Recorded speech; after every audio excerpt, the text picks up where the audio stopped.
Hi, it's August 5th, 2016. Amy Shaw here. I'm coming to you from my art studio today. That's a rare thing. It's actually just a small spare bedroom that we have that we've turned into a joint art studio. Normally I can't come in here and record because it shares a wall with my son on the other side, and usually he can hear me talking and then I can hear him singing and just doing all the crazy things that he does over there in his room. So he just happens to be gone this evening. And it is evening, so the lighting in here is a little funky. I had to bring in our aught light, and it's throwing off the light in a really weird way. But anyway, if it seems shadowy or weird, that's what's going on, and that's the weirdness behind me. My son just finished a painting yesterday, so he didn't clean up after himself. So anyways, all of that.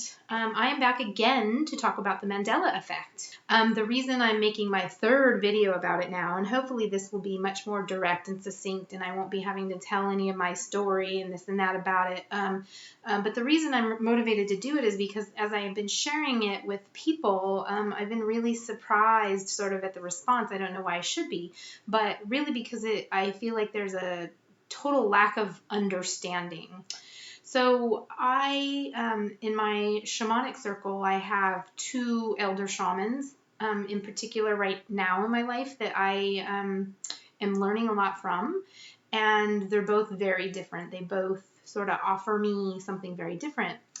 On one hand, I spoke with the shaman elder about this Mandela effect, and it was quite interesting because his response was basically very uninterested, and he said, "Oh, you mean people are just having false memories?"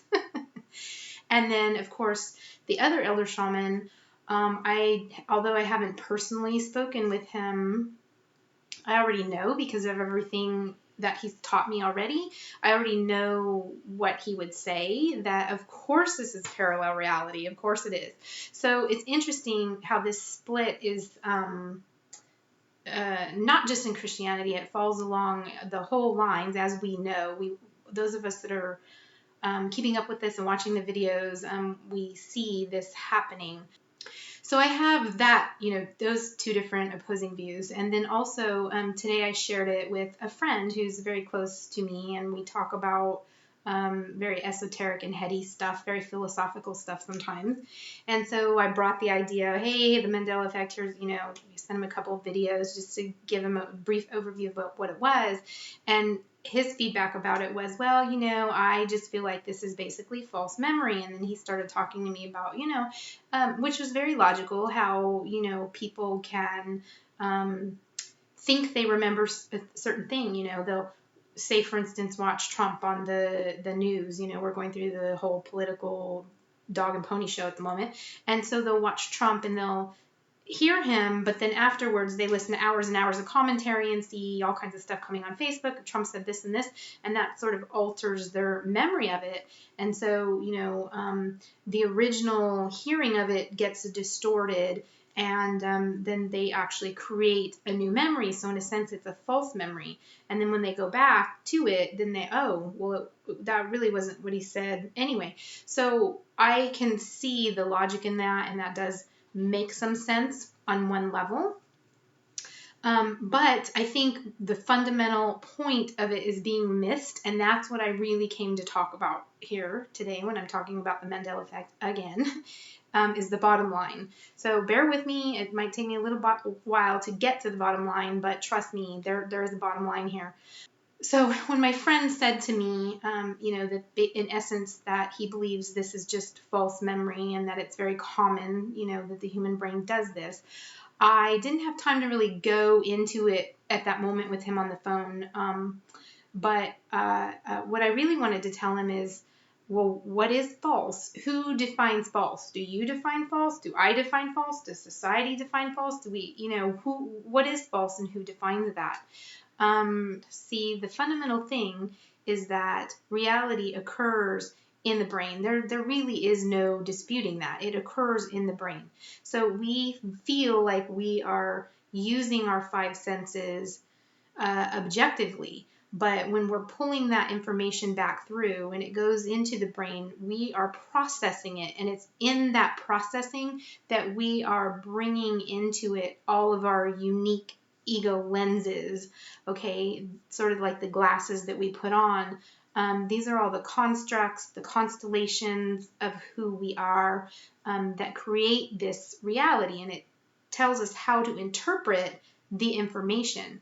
And so there's never, ever going to be such a thing as an objective observer or somebody that is so non-ego and non-biased that they're able to purely pull in the information. We're not computers, we're human beings. We have egos, we have constructs and constellations that help us define and make sense of the world around us. So reality is that's what it is, what we process and how we organize the information and make sense of it. When we talk about false memories, the first thing I think about is in the 80s. Okay, I was born in the 70s, and so in the 80s I was, coming to consciousness enough to kind of have some awareness about what was going on in the mid to late 80s. There was like this mass hysteria, it seemed like, in the United States, where all these kids were coming out from, the McMartin preschool case. If you guys were around, you remember this. There was all these kids coming out saying that they were being ritually, sexually, satanically abused. And horrific things they were saying that they were having done to them. Logically, it didn't even make sense, some of them, like I'm talking kids saying that they were hung by hooks and yet they don't have scars, just outlandish, crazy things.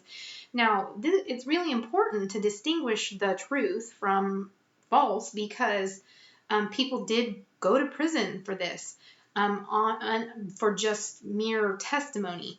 And so we were under this craze, but these were really isolated cases. And although there were many of them, they were isolated cases confined to, half a dozen to a dozen kids with one or two or maybe 3 or 4 perpetrators at the most that were implicated. And so these incidences stayed sort of confined. And although we all sort of watched it happen and, very few of us actually knew people personally involved in that, we could kind of, contain that and not really have to think much about it.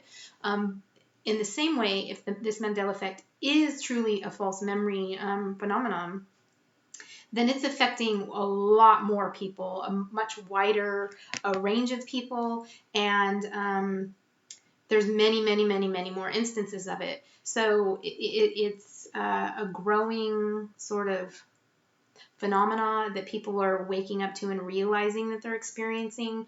And so what do we conclude, really? That this is a mass false memory, which is interesting. I mean, there is that possibility that that is what's happening.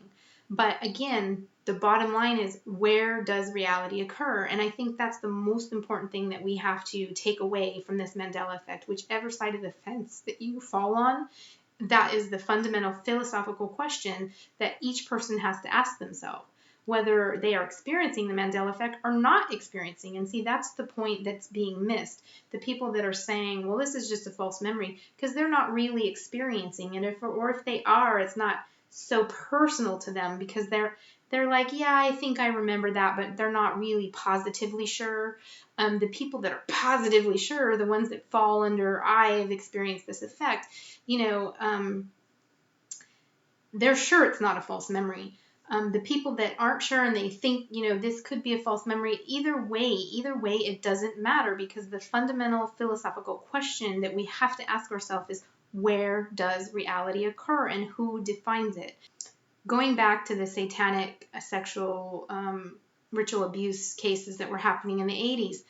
Now, those victims, I don't know how those false memories were created. I don't know if people were being suggestive or planting them, or if they even were false. I can't say, because I wasn't there, and so I can't even really say if it was false or not false in terms of evidence and all that stuff. But let's just say hypothetically that it didn't happen, and I don't know how that was brought about, or how those children were sort of programmed or led to believe that happened to them. But the bottom line of it is that each and every one of those children experienced that trauma in their body, in their being, their mind, their psychology, their spirituality. They experienced that in the wholeness of themselves as if it had happened. So who's to really say what is reality? This kind of ties into the whole idea of dreams and visions. Where do we go when we're dreaming? Have you ever stopped and asked yourself, where do you go? Shamans know, and they've known for centuries, that when they dream and go on visions, that they're going to parallel realities, that they're going to other dimensions, that they're going to the past, they're going to the future. They know this. So we, in our culture, we separate the two things, reality from fantasy or dreams or visions. We separate these two things as if one is real and one is not. They don't do this in shamanic cultures. Another thing I want to point out about this is that reality itself is significantly shaped by our culture. Here's an example. We are so biased that even in our anthropology, which is the study of other cultures, when they go into the indigenous cultures, they call their shamanic way of thinking magical thinking. This really is an anthropological term, magical thinking. Well, the word magical itself sort of implies something, right? It implies childlike and primitive and pre-intellectual, pre-cognitive even. It carries a sort of bias to it that the thinking is somehow superstitious and magical, that it's not the preferred way of the Western mind, which is rational materialism. But ironically, Albert Einstein, a physicist, right, said that the true sign of intelligence is not knowledge, but imagination. So, you have to wonder really what has happened to our culture that we've lost that knowing.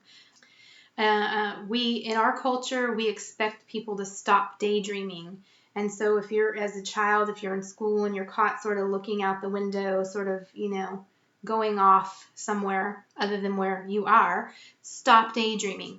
And so we are conditioned very early on that this is not an activity that is encouraged. We also see that kids at certain ages are expected to stop imaginative play, or that certain types of imaginative play are off limits. It's okay if Johnny wants to play with cars and wants to play with rockets and he wants to play with action figures and he wants to play, cowboys and he wants to play whatever. You can do that type of imaginative play. We'll even buy the little Home Depot, plastic little thing with the little hammers and, Johnny can go, hammer his nails and, like a good little boy. But, the second he starts talking to an imaginary friend or he starts saying things that don't fit into our cultural reality, we're going to squash that down and we're going to label Johnny and we're going to usher him off into, a psychologist or a psychiatrist to find out what's wrong with him, right? So even though we allow children a certain amount of imaginative play, we still put very heavy cultural imposition on that. We also feed them the narrative of the type of imaginative play that they are allowed to have, like for instance, the little Home Depot bench, or, the cars for the boys and the dolls for the girls. And, I could go off on a tangent about all the ways culturally we really put parameters, I'll give you one example. I'm very, as I've shared in another video, I'm very pro woman, pro family, pro home birth, and breastfeeding to me is it's the natural order of things. It's just the natural order of things. It's why women's breasts were created. It's why they were created to lactate. It's why the body works perfectly in harmony so that as soon as she gives birth, it's just the way it's supposed to be. It's the natural order of things. But yet, little girl, you go into, any store where they're selling dolls for little girls and they all come with little bottles, you have to kind of go into the underground market to get the, little dolls that the little girls can, imaginate that they're breastfeeding. And, it's because we live in this culture that doesn't support or encourage breastfeeding. And so once again, as little girls are taught, you're a girl, play with a doll, pretend you're mommy. but don't breastfeed. So we live in this culture where we severely limit even that, which, actually isn't even really a type of imagination. Well, I mean, it is as much as it is sort of a role playing, a mocking, a practicing. That's the type of imaginative play that we encourage in children. The role playing and the shaping of what you are going to do and be when you grow up, what you are going to do and be when you grow up, and forget all that other stuff that's, way too out there. We sort of, we go along because, as parents, we want our children to fit in. But what we haven't realized, in all these generations and generations of enculturation is that we're trying to fit them into a system that's becoming larger and larger and less and less and less respectful of the individual and the uniqueness and creativity of the individual. So what's happening is it's getting heavier and heavier and heavier, the burden, to fit more and more and more and more people into this narrow definition of proper culture. That's insane. We are unique individuals, completely unique, created amazingly to be unique. And yet we're trying to fit everyone into this culture with maybe half a dozen subcultures that we tolerate. That is insane. That's insanity. It really is.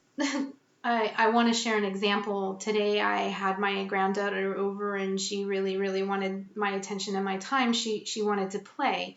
And this is a little different example of how children learn from the overculture. So, we have a whole little toy box here for her, and one of the things is like a big bucket of plastic animals. And most of them are, African, more wild animals. And she in particular likes the tigers and the lions and the cheetahs and the big cats, the predatory type animals. And so I noticed I have some old, some deers that they don't go with the set. They belong to my grandma, who's, God bless her, 93 now. It was some of the stuff she had given to me and in the Christmas stuff, actually, and I pulled those out.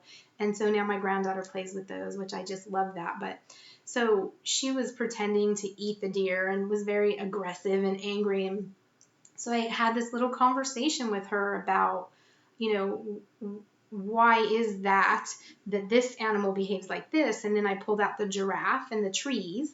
And, why is it that this animal, the giraffe, who is the leaf eater, is much more sort of calm? And she tells me, well, it's because and my granddaughter's 4, okay? She's 4. So she tells me it's because the cats eat meat. And I said, well, you eat meat? And she said, no, I don't eat meat. I said, yes, you eat chicken and you eat hamburgers. That's meat. That's an animal. You're eating an animal. And, I got that kind of look from her. And then I said, well, why do you think the giraffes are nice and not mean and aggressive and angry? She didn't know. She didn't have any idea. So I asked her, well, do you think that this deer is a living thing? Yes, of course. Do you think this tree is a living thing? She says, no, it's not alive, it's dead. So I had this little conversation with her that, no, the tree's actually alive. And she, no, it's not. Yes, it does. It grows and it requires food and it requires water and air. It's a living thing. So it's interesting that we see large cats as predatory, as being violent and angry and dangerous, and yet we see leaf eaters who, in a sense, are also committing a violent and dangerous sort of act on a plant as peaceable, because we are not plants, right? That's really what it comes down to. We are not plants, so we are not potentially food for leaf-eating animal. So it's interesting how much that's truly ingrained at such a young age. Another thing that I observed her doing is we take her to the pool once in a while, and she also has little finger puppets right from IKEA, and one of them's a shark. So she'll put the shark on her finger and she'll eat the other animals and things, her other toys with the shark. And then when we take her to the pool, she wants to play shark. And when we play shark, she's running and screaming away from the shark, right? And so I had to tell her, sharks really aren't scary like that. And yes, they are. Yes, they are. Well, how do you know? Have you ever actually seen a shark? No. Okay, so I told her, well, Papa, he's actually, my husband's a dive master, so he's had, many different experiences of scuba diving. So I told her, Papa's actually swam in the ocean with sharks, and he's actually petted them, so sharks really aren't scary and dangerous as you think that they are. And so it's interesting to me that, though, even at 4, she already has this enormous, fear and idea of the natural world around her that she hasn't even directly experienced. And she'll carry that with her all her life, being afraid of sharks, being afraid of the ocean. And this is why people are, killing sharks. It's why we almost made wolves extinct, because we have these enculturated and irrational fears that don't come from the direct experience with nature. That leads me actually to another really interesting Albert Einstein quote. He said that if you look deep into nature, then you will understand everything better. So we aren't really taught to look deep into nature, right? We're told to just keep our nose, in the book and get to work, right? And so it's just something to consider when we think about imagination and our culture and how much of our reality is fed to us from the time we're even 3, 4, 2 years old, even younger than that. But I mean, it's really evident to me in my granddaughter, who is just, barely 4, that she's already has so much over culture information given to her. And I'm not faulting her parents in any way, because it's not always coming from them. It's the TV, it's the movies, it's the, it comes from all the sources. So yeah, it was really interesting, sort of having that conversation with her even then about the shark. And, it really reminds me of a movie by M. Night Shyamalan, After Earth. I'm a huge M. Night Shyamalan fan, so I hope to be doing videos of him. I've been intending to do it for years. I just haven't taken the time to do it. But he's got to be the most underrated and misunderstood producer and director there is, because I hear so much negative commentary about his movies, and I just feel like people don't understand it. And once you sort of understand M. Night Shyamalan, for me, I'm excited about every movie that comes out, because it's not about going to watch a movie and be entertained and be dazzled, or I don't have this expectation of this amazing Hollywood horror movie. I come to it with a whole different mindset. So I'm always really excited. But anyways, it reminded me of his movie After Earth, which was actually my least favorite movie of all of his movies, to tell you the truth, because I just don't like that sort of genre of movie very much. But it's very interesting, because and that's the thing about him, is that he has a storyline, and I think that's where a lot of people fall short, is they just watch the short storyline and they sort of, get disappointed.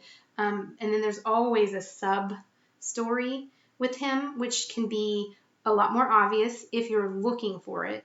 And then below that, there's a whole different dimension to him that people just don't get. If you're interested to talk more about that, I'd love to. But yeah, when you watch his movies, pay attention. I mean, pay attention. Look at, everything that he creates in a scene is very intentional. Very intentional. You really have to go in wide open to understand him. But anyway, I'm digressing. So that movie After Earth, the whole sub-story of that movie was based on the premise that danger is real, but fear is a choice. And so I think that's a really relevant message to the times that we're living in, for sure. Danger is real, but fear is a choice. And so that whole movie was the the father teaching his son to control his body and his primitive brain response of fight or flight, so that he was able to be in a dangerous situation and have complete mental acuity to be able to respond in a way that was actually for his survival, if that makes any kind of sense. I mean, we have way evolved past that time where we have to go, out in the jungle and be worried about tigers and panthers and that's not really our reality anymore. In actuality, in direct experience, if you've had direct experience with wild animals, usually they run from humans. I mean, even I've been in the, out and about and seen bobcats and mountain lions, and, some of them are quite large, and I'm never fearful. They're not, I don't ever get a sense that they're stalking me or that I mean, if anything, they run and they want to be hidden and unseen. So, we got to stop enculturating around that and start going with direct experience. So going back to the idea, though, of false memory in the conversation I had with my friend today, as he, was explaining to me how easy it is to create false memory and how susceptible the human brain is and whatnot. And I was thinking how he was fundamentally understanding the philosophical message of the Mandela Effect about reality and where does reality occur. I think it's really important to understand that for people who are experiencing it and the people that are saying, oh, this is false memory, they're having this true experience, and being told that is like undermining their reality, their sense of reality and how they can formulate reality. It's undermining their confidence and their ability to rely on their mind to properly define it, what reality is. And this gets into an area too with as many people as are experiencing it, it's starting to actually almost move it away from being a false memory to being like a mass psychosis. I mean, is that what we're experiencing with the Mandela Effect, a mass psychosis? And see, that brings me back to the other thing that is so different in our rational materialist culture versus a more indigenous shamanic culture, is that in our culture, when one person's reality or a small group of people, if their reality doesn't match what everybody else's co-agreeing reality is, we label this psychosis. I watched a YouTube video yesterday that moved me to absolute tears by a user the name of Timothy Trespass. And it was obvious watching a couple of his videos after that one that Timothy is someone that's heavily involved in the mental health system, that has been labeled as schizophrenic or some type of psychosis, and that he's been very, very abused by our culture and our system, that has involuntarily locked him up, that has put forced treatments and medications. And I know my paternal grandmother died after 20 years of being in a state psychiatric facility. She was given shock treatment almost the entire 20 years, to the point that she didn't even have any memory of being married or having children.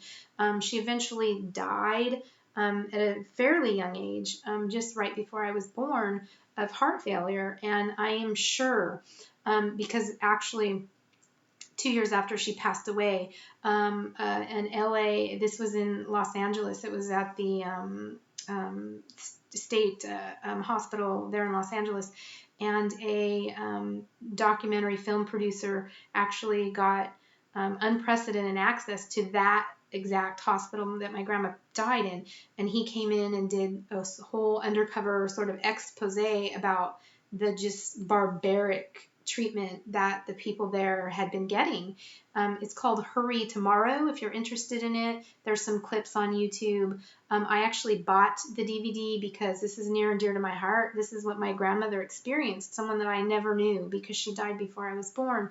And I have this ongoing narrative about that experience and who she was. And that's all I know of her was mental illness and shock treatment and 20 years in a state hospital and dying.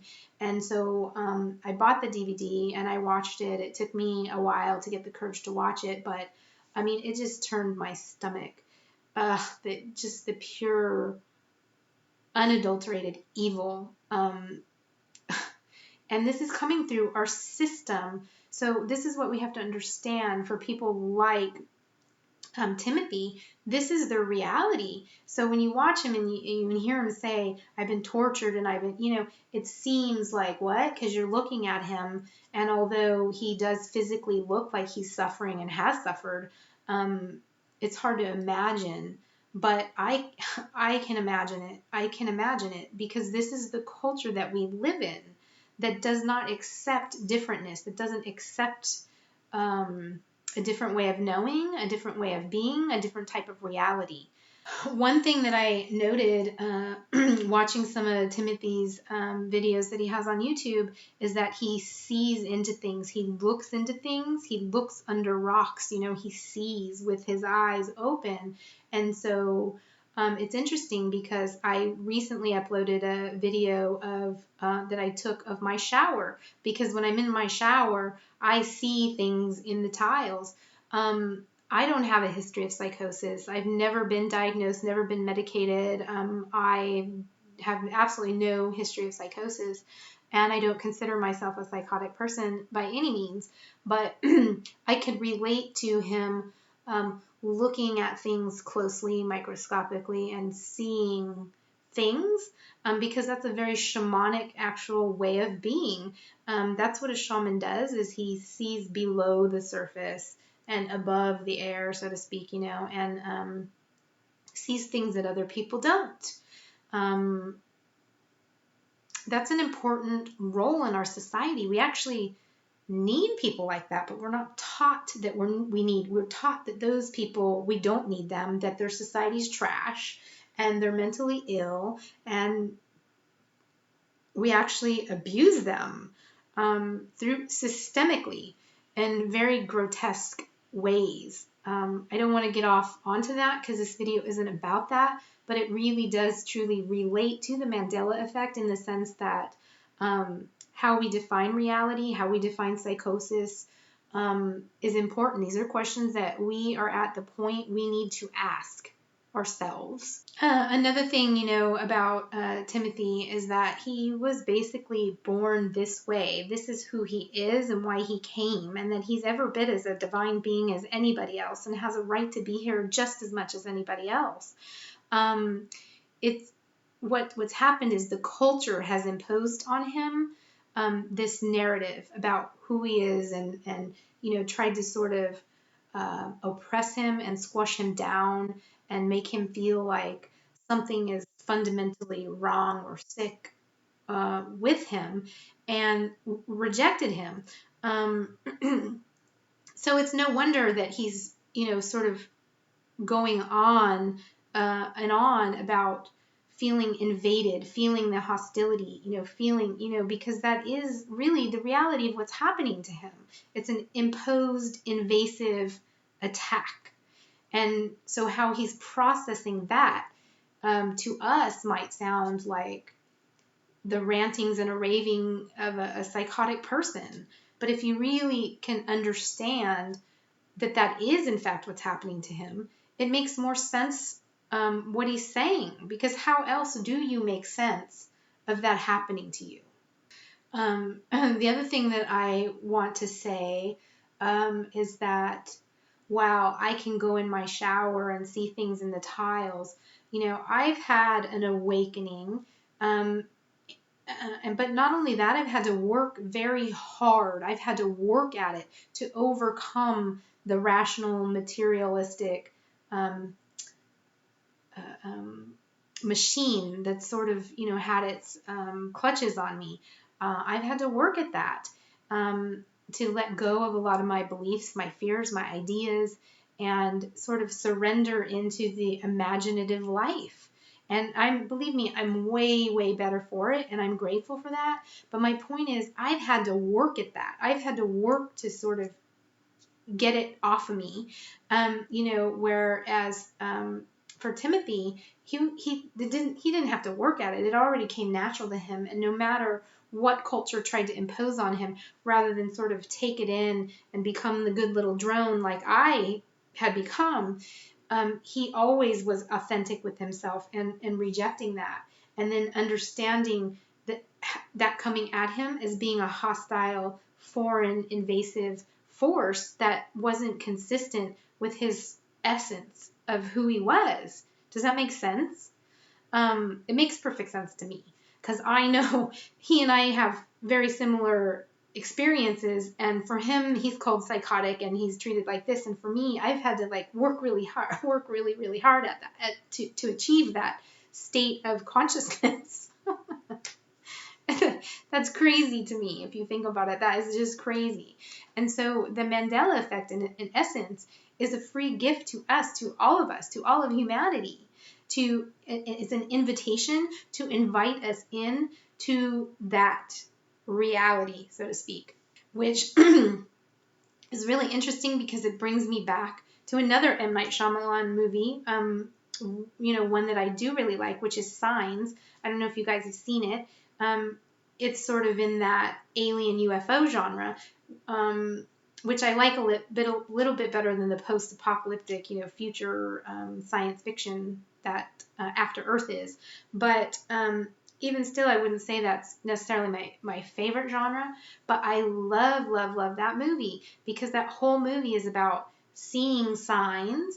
And if you watch it, pay attention to the signs in that movie. It will blow you away. It blows me away.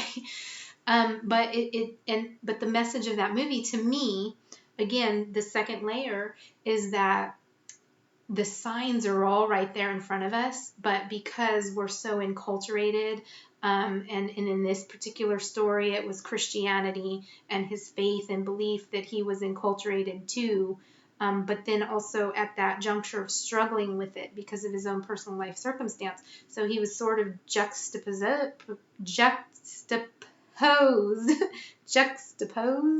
He was sort of juxtaposed on the fence, between, well, I have this enculturation and this belief and this training and understanding, but I'm hurting emotionally, which is sort of bringing me out of my faith and sort of making me lukewarm and question it. And then all of a sudden there's all these signs. So I'm like, oh, there's all these signs, and now I have a choice. Which side of the fence am I going to fall on? And that really is the Mandela Effect. That is exactly the Mandela Effect.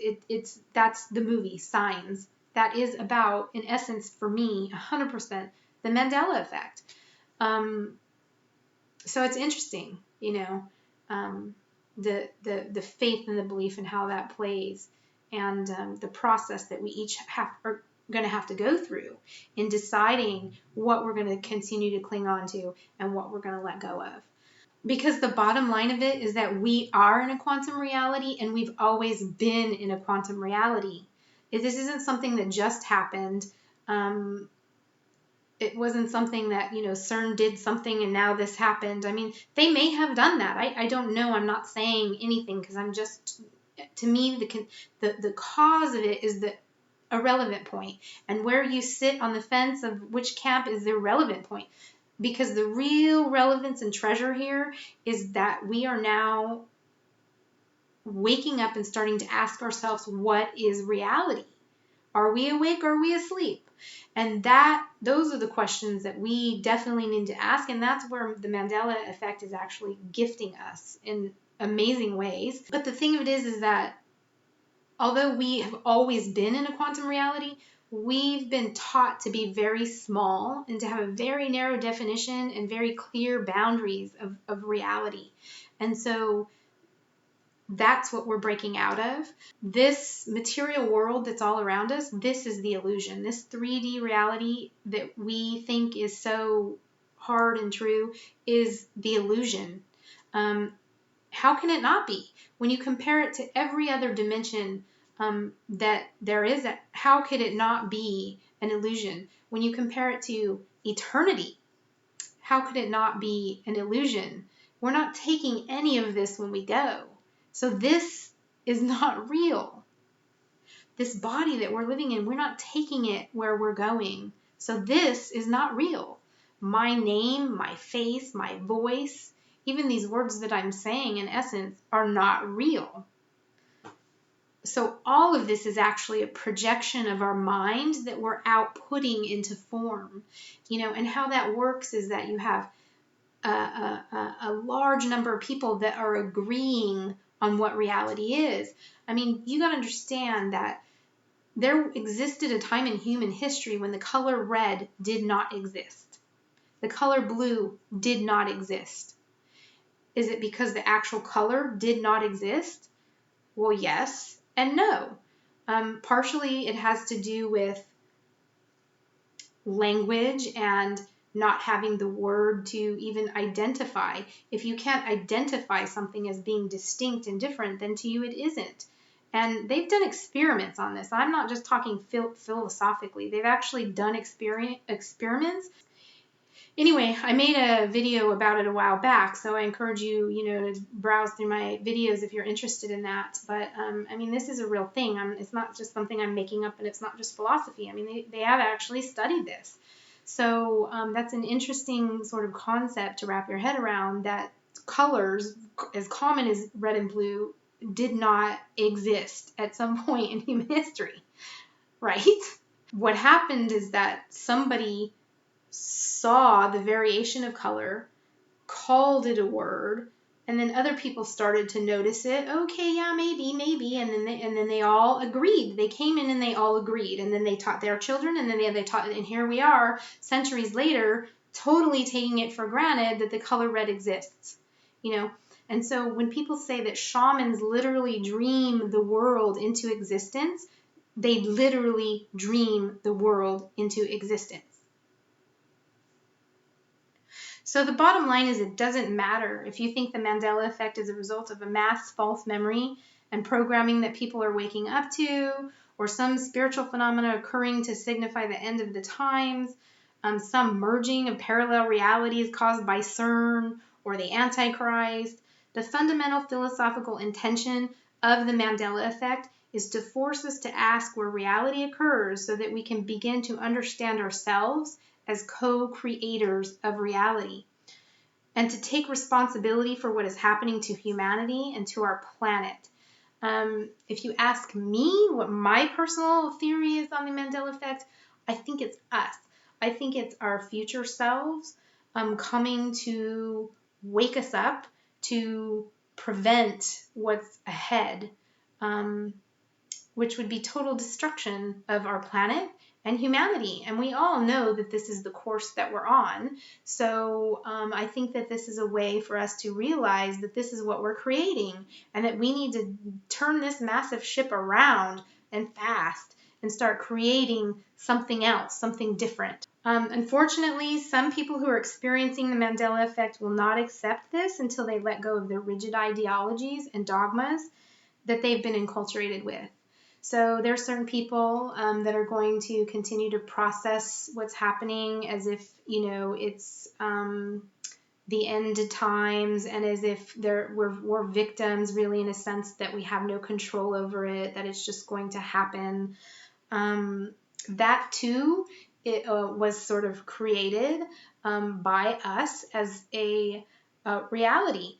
I don't want to, again, get off on the whole Illuminati and, the people in charge. And I mean, that's one aspect of reality that people have created and cling to. But even if that is true, we have created those people. We have allowed that to occur. And so if it's time to deconstruct that and create something else, then that's fine. But we have to take ownership of that and accept that we are co-creators. We are not just helpless victims who are sort of sitting here suffering, waiting for something to happen. That is the lie that we've been sold about who we are and how small we are. we're not small. We're not small at all. So I really feel like it's this helplessness also that the Mandela Effect is asking us to consider. Which actually leads me to the next video that I'm going to make, which is again about the law of attraction. I don't want to take up any more time because I've talked long enough, but I'm going to cut it and do a whole nother talk about the law of attraction. So if you're interested in hearing that, then check it out. All right, thanks. Thanks for listening, you guys. Love to hear what you think. Hope you're inspired. Love you all.